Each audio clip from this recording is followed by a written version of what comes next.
What's up, y'all? It's your girl, Rene for Prison Riot Radio. On the line, we have a brother that goes by the name of Hydrolic West. Okay, he is known as the Michael Jordan behind the G-Wall. We'll get into that a little later, but how you doing, Hydrolic West? I'm blessed. Just happy to be here. For sure. So, go ahead, bro. On Prison Riot Radio. All right, for sure. Well, we're glad to have you. You know what I'm saying? We've heard a lot of great things about you. So, we've been looking forward to talking with you. So, tell us where you from and a little bit about yourself.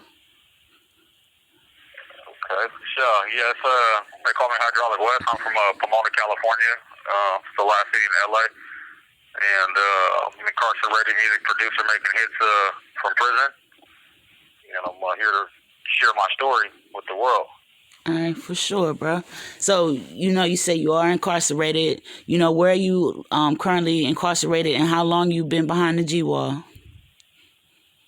Yeah, I'm in Seattle, Washington, Washington State. Mm-hmm. I've been incarcerated since 2012, and I'm coming home soon. So I'll be stay tuned.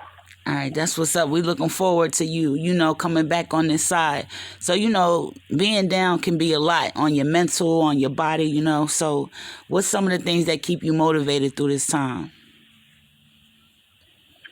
Well, health and faith is number one for me. Keep God first and all that you do. And, exercising, eating right, drinking, conditioning your mind as well as your body, staying in tune with what's going on in the community, in society, with your family, with your kids, and that's what keeps me going. I'm in school, so I keep myself busy. Right, for sure. So, you've been called the Michael Jordan behind the G-Wall. So when I heard that, I was like, man, what does that mean, So tell us a little bit, what does that really mean, and how'd you get that name? I earned that name. For sure. Just by, keep coming with it, staying consistent. Mm-hmm. I feel like nobody can touch me. What I'm doing, I got a burning desire, burning passion inside me that I just keep coming with it, keep staying creative, and keep hitting them in every angle, every genre, from instrumentals to albums, to EPs, to Hydrolic West Presents, to producing for artists. And that name was given to me by a few different people. Mm-hmm. And so Jay-Z calls himself the Michael Jordan of recording. Right. So that's society. So I'm in here behind the G-Wall, and so I'm on every JPEG, every GTL system they got, Securus, Core Links, and behind the G-Wall, and across America, and in other countries as well. So I've been on top albums, top artists. I release music every 7 days, so people gave me that name. So now you definitely earned it. You earned it for sure. So let's talk a little bit more about your music. So not only do you make music as far as you're an artist, but you also are a producer. But let's talk about you as an artist first. So how long have you been doing music, and do you have a track that you've created that's your favorite? Yeah, I've been writing since 2007. I started writing poetry, and because I'm poetic, and I like to play with words and put it down on paper. I use it as therapy. I started writing when I was locked up too in the county, and I just started writing my poetry, and people liked them. I did a couple different poems where they were kind of fast, and people were like, "Hey, you should speed it up a little bit, try to rap it." And I'm like, I ain't no rapper, you know what I'm saying? I was like, all right, I'll try it though, you know what I'm saying? See what you guys see, Right. Then I started when I was on the yard, you know what I'm saying? I just started busting them like that. And they were liking them. They was like, oh man, you're like a Nas or a Tupac, you're like deep like that. And I'm like, for real? And they were like, yeah, but the people that were telling me that, they weren't trying to stroke me or you know what I'm saying, or gas me up, because these are the type of people that are serious people at what they when they say something, that's what they mean. Right. So I was like, all right. And so it was like a couple other people, like, you know, at different times, you know, within like a few different months saying the same thing. So that was enough for me to, and I liked the way it was coming out. So that was enough for me to just keep me motivated and keep going. I was like, yeah, let me try this. You know what I'm saying? I could be like a poetic, you know, rapper, you know what I'm saying? Or artist. Yeah, I could be like a poetic artist. Let me clean that up, because I never said I was a rapper, you know, first and foremost. For sure. And I just started going about it like that. Then I got out in 2009 and went to the studio, laid it down, and people were liking it. You know, just giving it away, the CD away and stuff like that, and I just kept it going. Yeah, when I listen to your music, I can definitely hear the poet in you. Like it translates. I can definitely tell that you are a poet, you know? Right. Yeah. Yeah. So that's how I want to be known. My legacy behind is like when I say something, I want to touch somebody. You know, I want to touch somebody's soul. You know, I want to motivate them, stimulate their mind by the things that I say. You know, that's why I try to put positive things out there that's inspirational. So all ages can listen to and grab something out of there and take that with them and be like, oh, Hydrolic, you know. Anytime they see me featured on another artist's album or even on mine, but when they see my name, they're like, "Oh man, I'm kind of going through it today. I need to charge, or I need to boost the self esteem, or I want to hear what this brother got to say. You know, he got something deep to say. You know, let me hear it. You know, so I'm trying to give it to him like that every time." All right. Well, we appreciate that for sure. Y'all make sure y'all check out his music. So, keeping on the music track, you're also like a master producer of beats. I heard like serious stuff, you know. So how'd you get into that, and tell us a little bit about it? Yeah, so I got kind of like, you know, deeper, more in depth into this music business. I went to school to be an audio engineer, and so I wanted to learn the whole aspects of the logistics behind it, as well as the production. I was like, yeah, I need to make myself more dominant, you know, instead of just an artist, because when the artistry slows up, I need to have something else that's going to keep me going, you know, to make me up my value. Right. And plus, I was intrigued with different sounds and stuff like that. So I just bought me some studio equipment and beat machines and keyboards, and just started teaching myself on like watching like YouTube tutorials. I just spent hours at home just learning that, you know. I didn't even go nowhere for a whole year. I didn't get no violations or any of that. It was out for a whole year, and I was just building myself, building into my craft, because this music is an art. So I was self-taught, you know, teaching myself, and I just took flight with that, and just kept it going. Like I had a passion. I just like to hear good music, you know. I can hear a song or hear a beat, like, oh, I know I want to get on that, or I know what I like to hear, so I know other people like to hear too. Cause I didn't grow up, you know, around people who just love music, or listen to oldies, listen to like my uncles, my aunties, and stuff like that, playing spades or dominoes. There's always been a good melody in the house, or listening to gospel music or whatever like that. And I was like, oh, I wish I could do music. I want to do music. I want to orchestrate music. And you understand the way that they like, because I see like how my uncle likes some, or my auntie likes some, or my cousins like, they like different things. I was like, what if I can put all that together and make everybody like one track? You know what I'm saying? So I just started like experimenting, doing stuff like that, and people started liking it. Like, I was like, all right, cool, I like it too. So you know what I'm saying? I was just trying to get to the next song. Damn, that's dope as shit. So you got the music thing under your belt, but that's not all that you about. You also are into art, you into fashion. It's like you all around artisan, you know what I mean? That's really what's up. So tell us more about your art and your fashion and stuff. What's going on with that? Yeah, so my dad, he's from South Central Los Angeles, and he moved to Seattle, Washington a few years back, and a lot of years back, and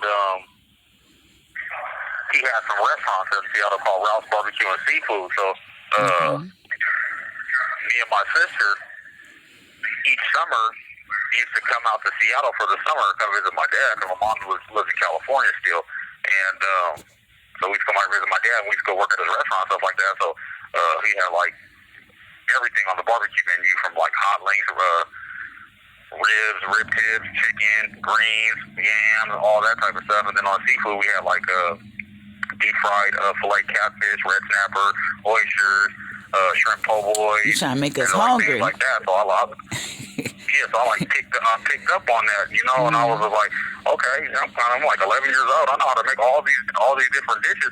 And so when I was 19, I had moved back to Seattle to come, you know, build a better relationship with my dad. And then, you know, I had like 30K stacked up, and I was asking, I was like, man, I need to invest my money or something, you know. And he came up with a game plan. He was like, let's mix my recipe with Chef Jamil's recipe. And I was like, oh, Chef Jamil, he's from New Orleans, you know, he's like a chef, you know. At the time I was 19, Jamil was like a few years younger than my dad, so he was like 39, 40 maybe or something like that. And so we mixed that. So I inherit Jamil's recipe and my dad's, and we like shocked the town. So I was at 19, you know what I'm saying, pulling in $2,500 a night after overhead. So I seen what it did. I did all the promotions for it, all the marketing tasks, all the menus to like all through the community, to churches, to community sitters, to barbershops, to hair salons, nail shops, just everywhere. I can know that I knew that black folks love good food. So food, we do. We definitely do. So, yes, I went everywhere with it, you know what I'm saying? And the Seattle Seahawks are coming down there. The Sonics at the time was coming down. I was going down. So I started thinking bigger. I'm like, man, okay, it's not about just black folks, my people. It's about people who love food, period. So I started going downtown Seattle into like these businesses and stuff like that, like lawyers' offices, chiropractors, and stuff like that. And I just started bringing all kinds of traffic. This is before the internet. This is 1999. And I was like, all right, cool. And then I seen what those type of numbers are what I did. So now, you know, I have that up under my belt. So now I'm about to come back with the Blazing Cajun again. And this time I'm going to do a franchise with it in different states and stuff like that. So that's like what my real passion is culinary. So you something like a chef, that's what you're saying? Yep, pretty much. I ain't mad at it at all. Well, that's what's up for sure. Right. Okay, so. Yeah, I ain't the Michael Jordan chef, but you know. Right. On a couple steps, you know what I'm saying? Yeah. Almost there. All right. Well, I'm looking forward to some of this food you're gonna be making when you get out for sure. I want to try it. Oh yeah, you already know. All right. You already know. You got any shout outs you want to give, bro? Yeah, I want to give a shout out first and foremost to my Creator, God, Jesus Christ, for blessing me, giving me the mind that I have, the know-how, and opening up these doors for me, continue to bless me, putting the right people in front of me. And I want to thank my family. I want to thank my Chin-Check staff, everybody on my staff, Swift Holiday, Nessa, Maura, Danez, Damon, everybody that supported me, Mary, and just I appreciate you guys, you know, helping me out, assisting me throughout my time and pushing me forward. I want to shout out to people that's incarcerated. Give a shout out to Dutch, you know what I'm saying? Give a shout out to Kwame that's out there in Indiana for lining us up. My partner BH out there in Detroit. You guys keep your head up. 9K Rondé, Max B from Harlem, and the rest of you guys incarcerated across the nation. You know, keep you guys in my prayers. You guys coming home soon. For sure, that's one love, bruh. So you know, what advice would you give somebody that's behind the G-wall that wants to be an entrepreneur? You know, sometimes the way it's set up, they want those that's incarcerated to think that they can't do anything, that they're hopeless or, helpless. But what advice would you give someone that wants to be an entrepreneur? Just find something that you're really good in, dig deep, and you'll discover your hidden talents and your hidden gifts. And stay consistent, stay on top of it. Each day, tackle something new, keep being creative, and if they got some classes on business management, get a degree, an associate's degree, and then a bachelor's degree to help you up your value. That's what I'm doing right now. I'm taking full advantage and capitalizing on this opportunity this prison has to offer at Walla Walla Community College. Last quarter, I got a 3.7 GPA, and now I'm enrolled in this digital design course where I'm learning how to build websites and coding and design it, so I can design flyers, brochures, album covers, and you name it, banners and stuff like that, just to help me give me a better insight of what's going on. For sure. And just keeping myself busy. Yeah. Well, congratulations on your GPA. That's what's up. Thank you. All right. So before we let you go, let the people know, where can they connect with you? Where can they find your music and stuff like that? You can find me on all digital stores, Apple Music, Spotify, Tidal, you name it, Amazon, Google Play, JPay, GTL, Securus, and you can hit me up on Instagram. Everything is Hydrolic West, HYDROLIC. West is WEST. And just type that in there, and you'll see me come up. And on Instagram, it's Hydrolic_West. Follow me. You see everything I got going on. I just released an instrumental album today called "It Takes Money to Make Money." Oh, congratulations! Tracks. Yeah, thank you. Yep. And I just had a couple releases last week. My album called "The Price of Fame." A week before that, I'm dropping every 7 days. So a week before that was called "Secrets of My Success," and I got one dropping on Wednesday called "I'm Up Next." It's a 5-song EP. And then on the 24th of this month, April 24th, which is my birthday, I got an album called "Born to Lose, Built to Win." And just in between that, I got a series of instrumentals that I'm releasing as well, just to keep, flooding the market and keep my name lit out there. People keep seeing Hydrolic West popping up. They're going to click on it, and stream my music and gain something out of that. Right. Well, y'all make sure y'all check him out so you can link up with his music and the things that he's dropping, We want to make sure we stay linked up. So it's all on Hydrolic West. So before you go, spit something for us right quick. Let the people have some of that fire you got. I'll give you a couple bars. Let me see. All right. At night I can't sleep. I'm tossing and turning. The devil's attacking me. Feel like my soul was burning. I'm crying in my sleep, waking up in cold sweat.